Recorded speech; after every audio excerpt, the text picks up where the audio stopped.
How are you? It is me again. I get to come to you live every single week and talk to you about fun, exciting, engaging, entertaining topics as it relates to your health and your vitality. And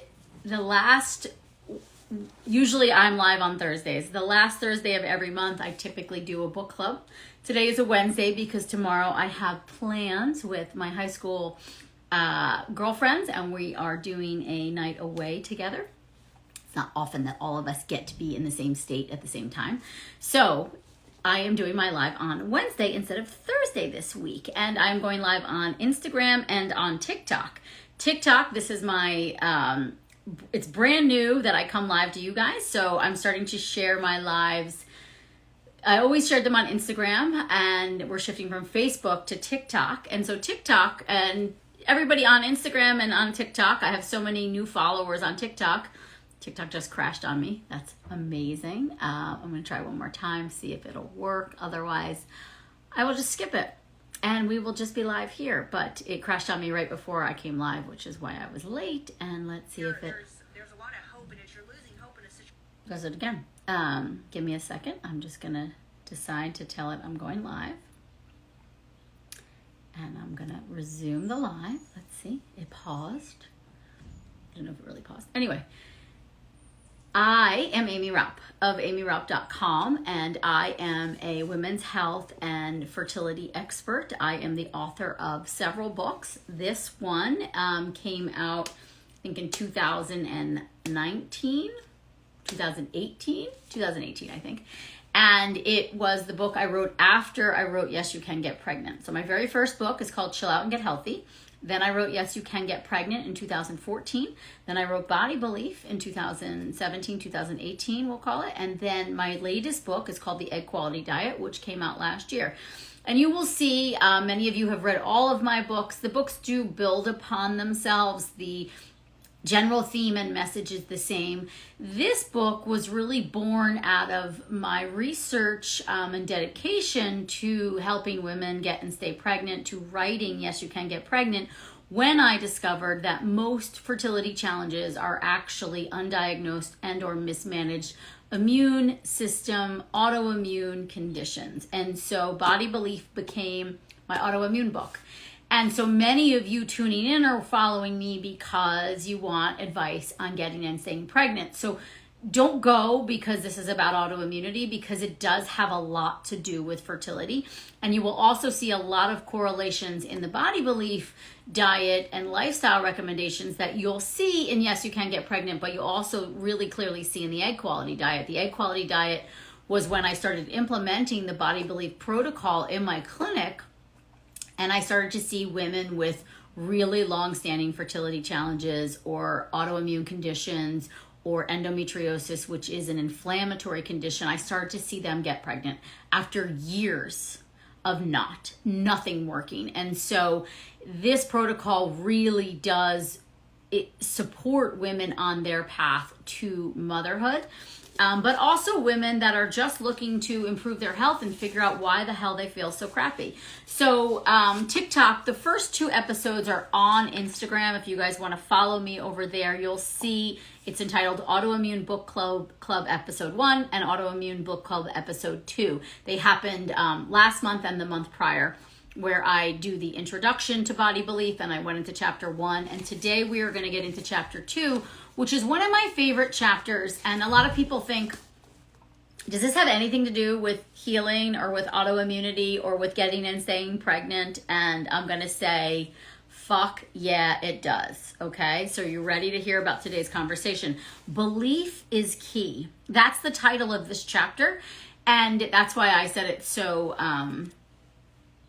I cursed, I used the F-bomb, because I really want to drive home that it's not just believing in your possibilities of healing, but what you believe and how it impacts your ability to heal, how it impacts your ability to shift your health, how it impacts your ability to achieve the health desires, the health outcomes that you desire. And now a lot of research went into this book, as it does with all of my books. I was a research scientist. I'm a total nerd. I love to dig deep into the research. So I want to break this down for you. So again, we're doing body belief. We're on chapter 2. If you guys have your books, go grab your copy. If not, I'm going to turn off invites. If not, listen. One of my clients recently told me this is the only book that I've done in audio, which I would love to do my other books in audio, especially Yes, You Can Get Pregnant. So if there's anybody out there that knows audio book agents, connect me. But someone said to me, I just needed some like Aimee Raupp, and I just needed to like kind of get back in the rhythm of things and like. So she's like, I went and got Body Belief on audio, and it's amazing because I just get to hear you read me this whole book. So if you guys like that, I love listening to audibles, but go for it. It's also available in paperback. This is a hardcover. It's an old. So I know you picked up this book because you want to feel better. And now you know that a key to optimizing your health is a belief in your body and its ability to heal. So tell me, do you believe you are capable of feeling better? Do you believe your health can thrive? Do you believe your body can heal? Anyone? Anyone want to give me a hands up or a heart or whatever you do on TikTok to show that you like something or that you believe in your body's ability to heal? Has anybody really ever asked you that question? I ask that question all the time with anyone I work with, whether it's in the clinic or online in my coaching programs. Do you believe this can happen for you? Do you believe you can heal? Do you believe you can feel better? Do you believe you can get and stay pregnant? Do you believe you can improve your digestion? I'm not going to answer questions on improving digestion because that's not what the topic of today's live is. I have written Body Belief because I believe in you. I believe in you. I believe in your body. I believe in the teachings I offer and that they can radically transform your health. But none of it matters if you don't believe. Literally, you could stop reading there. That's the fucking crux to all of this, guys. If you don't believe, you won't show up for yourself. If you don't believe, you won't nourish yourself. If you won't believe, you won't slow down enough to let your body heal. If you don't believe, you're not going to listen to any more of this conversation, right? Because it's too much. So the first thing we have to work on is the belief systems. Do you believe in the possibility of your healing? Do you believe? Do you believe? Do you believe? What do you believe about your health and your body's capacity for healing? So then I go into like, maybe your belief systems come from what you were exposed to as a child. Maybe you had a sick parent. Maybe you were around very healthy, thriving parents. Maybe you saw someone die from a certain disease. Maybe you saw someone heal from a certain disease, right? What our beliefs are created by what we are exposed to.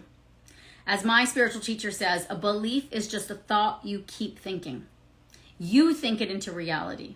Now, many people will get up in arms about that, but this is true. Women get older and their eggs all go bad, or, cancer kills, or endometriosis makes it impossible to get pregnant. Like, okay, so those are core belief systems. I'm not saying they're right. I'm not saying they're wrong. Just it's key that you start to identify what are my core belief systems around healing and health. And this chapter helps you do that. So first off, let's define what a belief is. Simply stated, a belief is a thought you judge to be true. Beliefs are the mental architecture of how you move through the world. They form your guiding principles and judgments about how the world works, how you work, your place in the world, and how you interact with the world.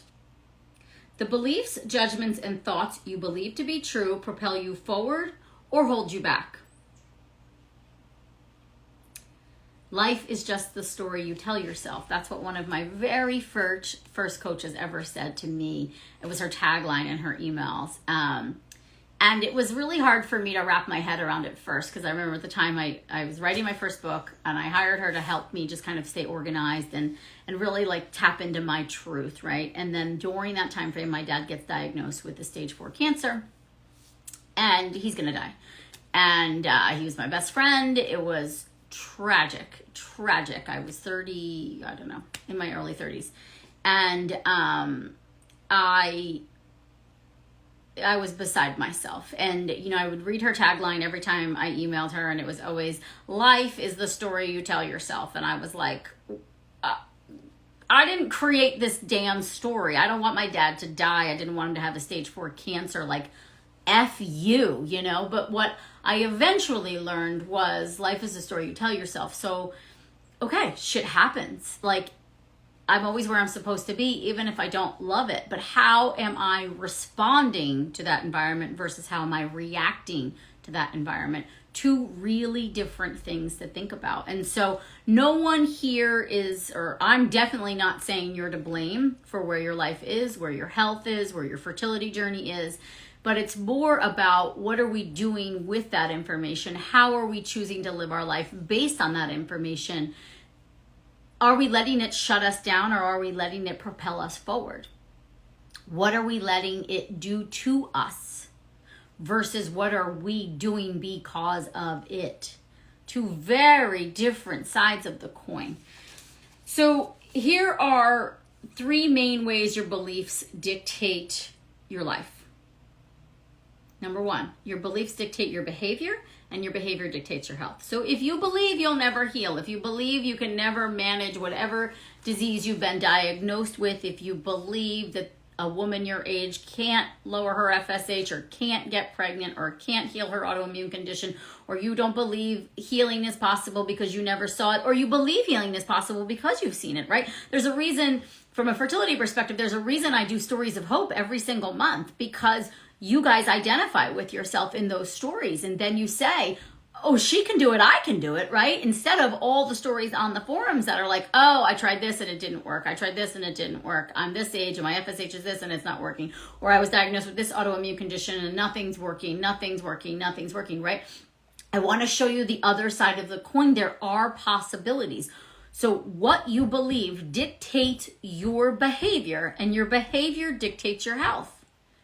If you believe you can't, get back to the certain level of fitness that you had 10 years ago, then you're probably not going to make choices to support that level of fitness, right?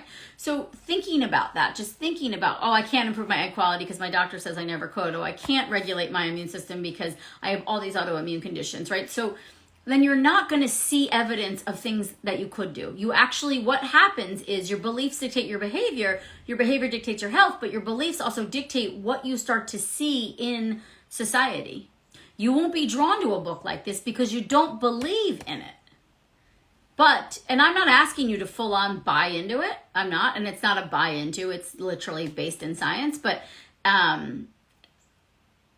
I'm asking you to be open to the possibility. Do you believe there's a possibility things can change for the better? Just a smidgen. Do you believe in that possibility? And if you do, what are things you can do to support yourself in that process?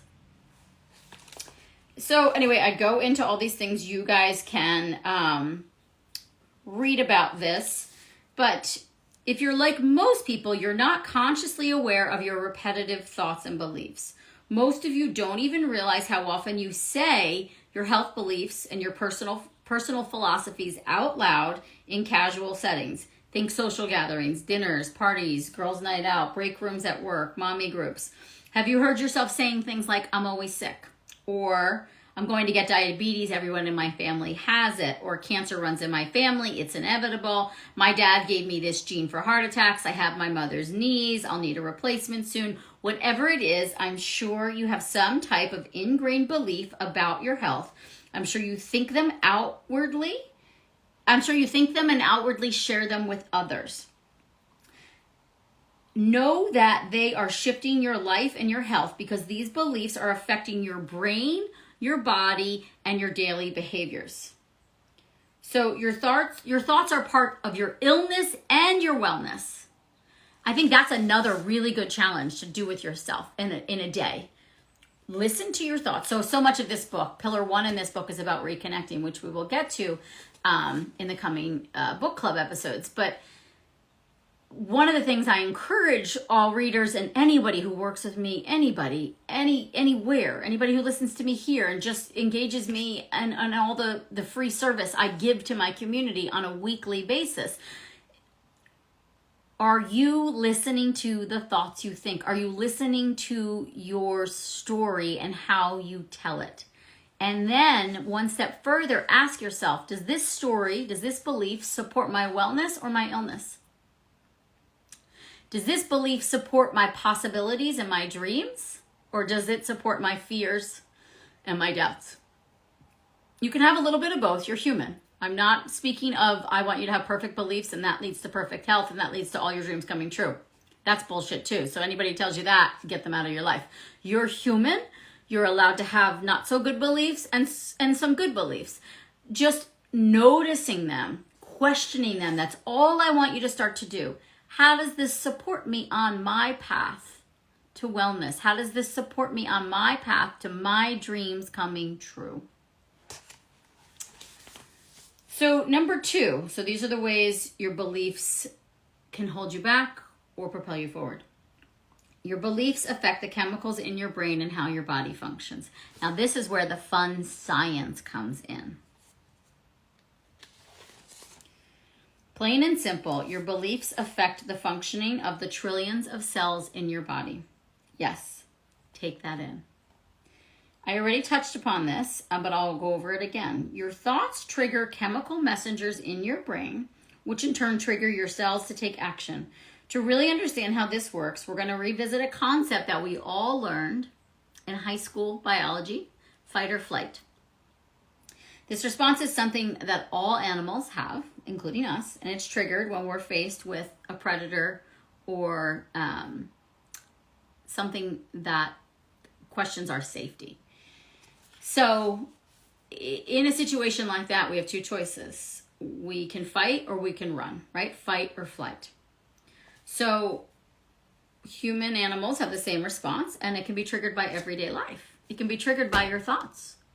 Are you keeping yourself in fight or flight every day? Because that's not healing. That's not safety. The body needs safety to heal. The body needs safety to get and stay pregnant. The body needs safety to actually ovulate. Are you and your thoughts keeping yourself in fight or flight every day? Or are your thoughts pushing you into rest, relax, reproduce? So let's say you really messed up at work, like you made a really big mistake. You need to now tell your boss, and then suddenly you see your boss approaching from down the hall, and your boss looks mad, and you think, okay, I could run away, never come back, or I could confront this person, which was really scary as hell. I do not like confrontation. Doesn't, I'm getting better at it, but it's not a comfortable place for many people. Your heart rate elevates, you start to sweat. Stress hormones in your body kick in. And guess what stress hormones do to the rest of your body? They do not allow the other things to function. They shut everything else down. So if you are in chronic fight or flight, your hormones are not going to be balanced at all. You could run back to your desk. You could stand your ground. And this was all just triggered by seeing your boss. That's it. And a thought you had in your head, a belief system. I screwed up. I have to tell this person. They're already mad. Oh my gosh. Triggered. That's like a very, word everybody's using these days. I got triggered. Okay. How often are you getting triggered in a day? Are you able to recognize it? Are you able to, as my spiritual teacher would say, talk yourself off the ledge? So you don't need to be in a near-death situation for this response to be set up. You only need to be thinking a stressful thought. Now, it's not to say that we can't have stressful thoughts and still heal. We totally can, okay? I've already repeated this, but I think it's worth repeating. We live in a stressful world, in a stressful life, in a stressful environment. We can definitely have stressful thoughts and still heal and still achieve our health goals. It's how you respond to that stressful thought is the key. It's not about avoiding the stressful thought. So again, driving triggers fight or flight. Yes, it does. So it's how you respond, how long you hold on to it. Okay, I feel a little triggered right now. Like, do you acknowledge it? I think acknowledging it is like the absolute key. Chinese medicine, we're all about, you got to acknowledge those emotions, let them come up and out. And so it's the same thing here. We're going to get triggered. We can't avoid the triggers. How do we respond to the trigger? How long do we hold on to the trigger? I was boating on Sunday. I'm a brand new boater. As I was going to dock the boat, this kid on the crew team who should have been going around me because I was docking, we were in the channel, he decided to go in front of my boat. And the way the sun was coming and how low the row boat, it's like one of those crew boats, is to the ground. I didn't see him until he was literally right in front of my boat. And even the people on the dock kind of couldn't see him. Then someone started waving to me because they're guiding me in. I freeze. I accidentally throw the boat into forward because I have like a very stressful moment. My husband is there. Thankfully, he is always calm, cool, and collected. He says, put it in reverse. I put it in reverse. Did not hit the kid. I was able to, and then I realized I was so shooken up, and my husband just jumped in, took over, docked the boat. Thank God I had support there with me. Otherwise, I know I would have figured it out. But it stayed with me for hours. I would say hours I was triggered. I felt on edge. And I realized that. And then I went into the bathroom and I had this conversation with myself, which is a normal thing for Aimee. Like, I do it my way. You do it. You do you. But I had to get myself out of it. And I had to talk it through with like a couple different people. And I was able to get my nervous system calm. But I was also really able to see I was so triggered. And that is not a common feeling for me to have.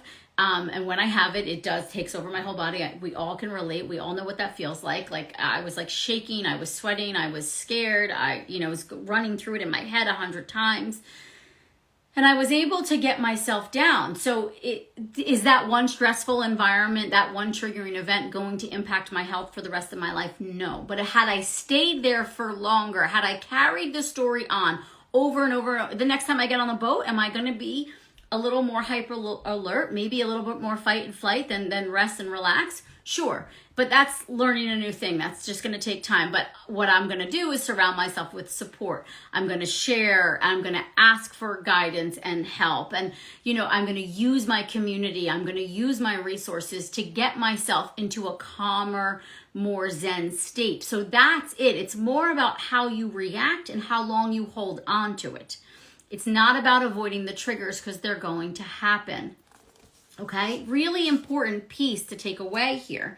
So, but a stressful thought, a belief, creates a chemical cascade in your body, which then creates a release of hormones, causing your body and its cells to experience fear, to think it's under attack, and it has to either flee the situation or fight back immediately. Your body hears everything your brain says. Now, this is where the research comes in. We see in neuroscience research that, and it's again, chronic thoughts. These are not these one-off events. We can recover from these. It's these chronic thoughts. So this chronic day-to-day worry, this chronic day-to-day stress, this chronic day-to-day fight or flight mode causes an inflammatory reaction in your body. And your cells start to actually listen to what your beliefs are. It's like a self-fulfilling prophecy. We see it in research such as placebo research or even nocebo research, which I go into great detail in this book, and I'm not going to spend time here.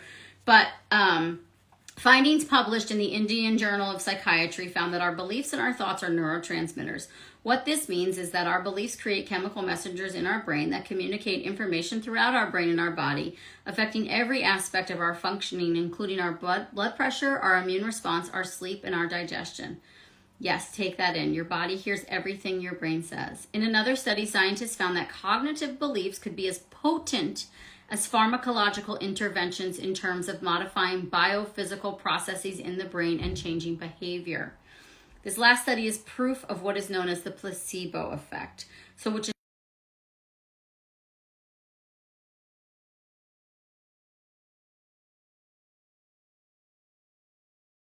is their Instagram.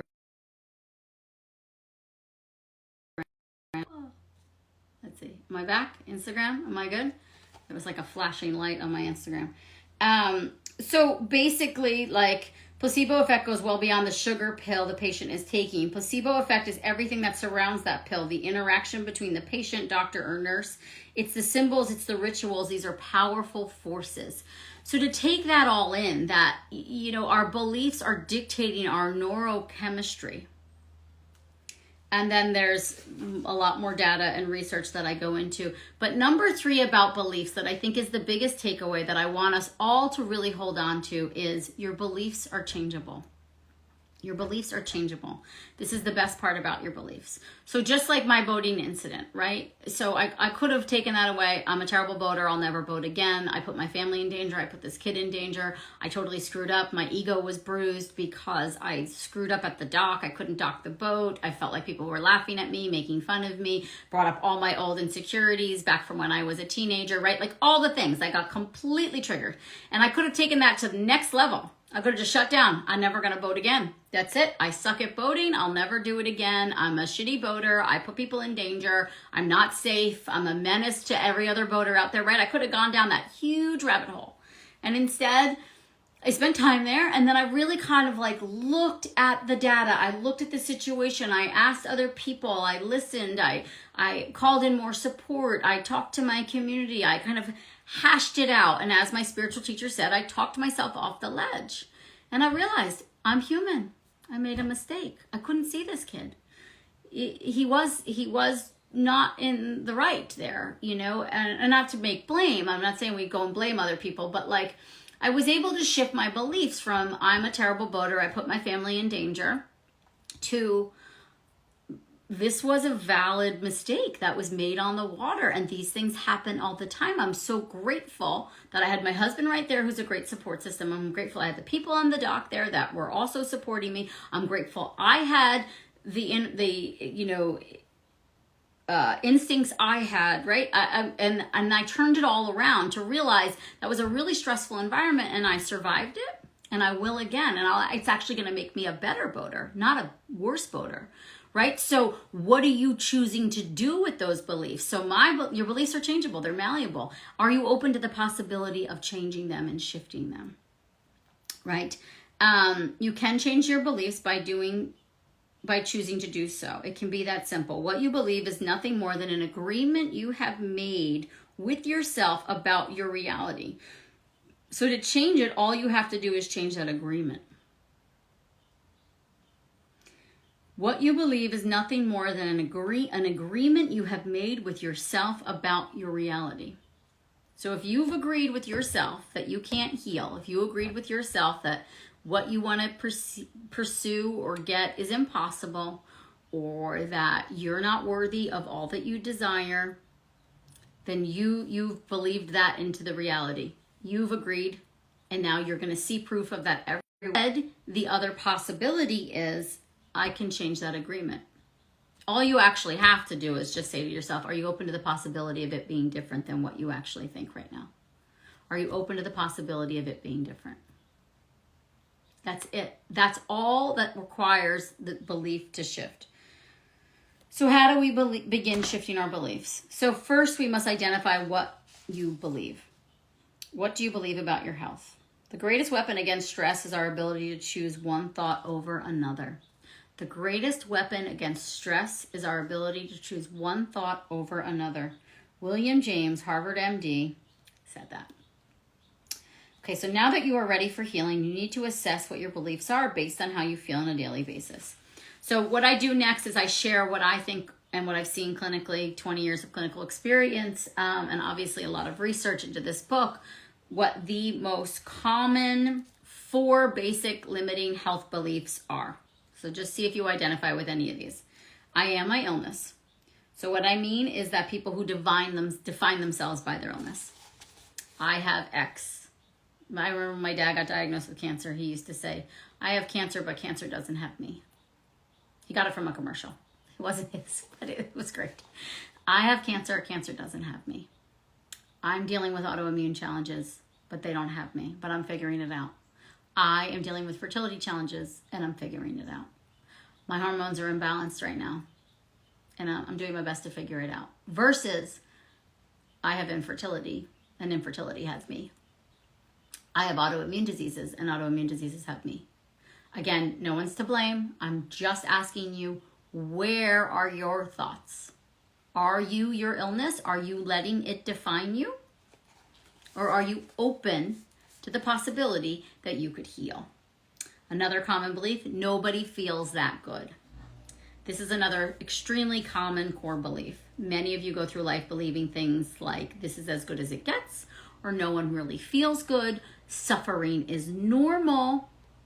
Suffering is part of the course. Suffering actually allows me to be more worthy. That's a very common core belief. If I go through the suffering and I really prove myself, then I'll really be worth of this, right? I'll really deserve it. Why do we have to suffer? Why can't we feel as good as we possibly can feel? It's my genetics. That's one I see all the time, and I'm going to read you a quote, a scientific quote, a statistic here.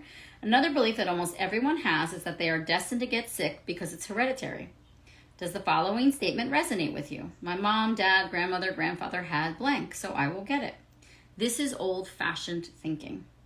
As discussed, recent studies show that disease is much less about your genetics than about your epigenetics. If you want more on me and epigenetics, just Google search Aimee, Raupp, epigenetics, and you will find a ton of videos where I talk about this, or read any of my books because I've been talking about epigenetics for over a decade.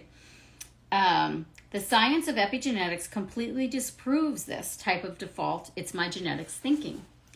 Listen to this. Less than 5% of diseases are actually inheritable, meaning that only 5 out of 100 people will ever get a particular disease that has genetic links.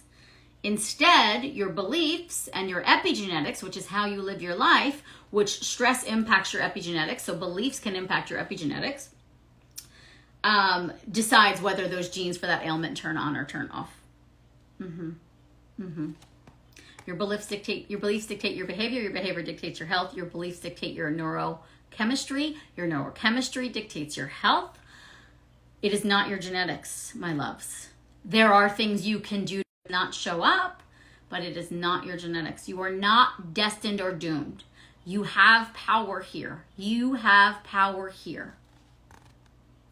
Believing it's all your genes has no business being a part of you. You are not your genetics. If you think this belief is one you hold on to, I want you to start noticing all the diseases that people don't get that run in their family. I want you to read up on epigenetics, and I want you to know your genes are not set in stone. The fourth most common, I feel bad feeling good. AKA, I feel bad having the thing that everybody else wants because do I really deserve it? Maybe I'm not worthy of it.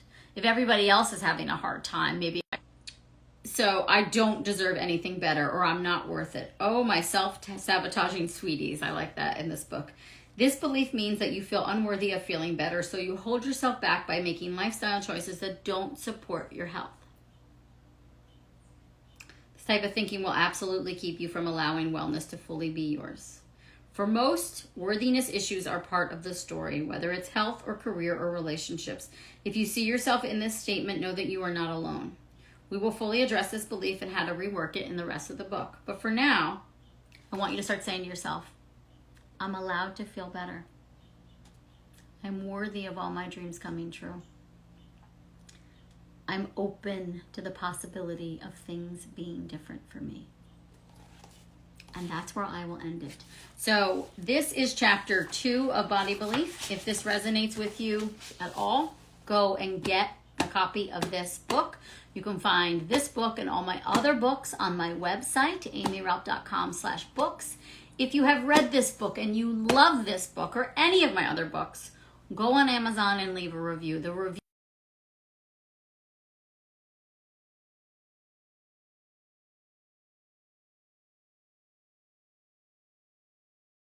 to serve. I come to you live every single week and give you a ton of free resources on all the ways you can optimize your health, your vitality, your fertility, your beauty.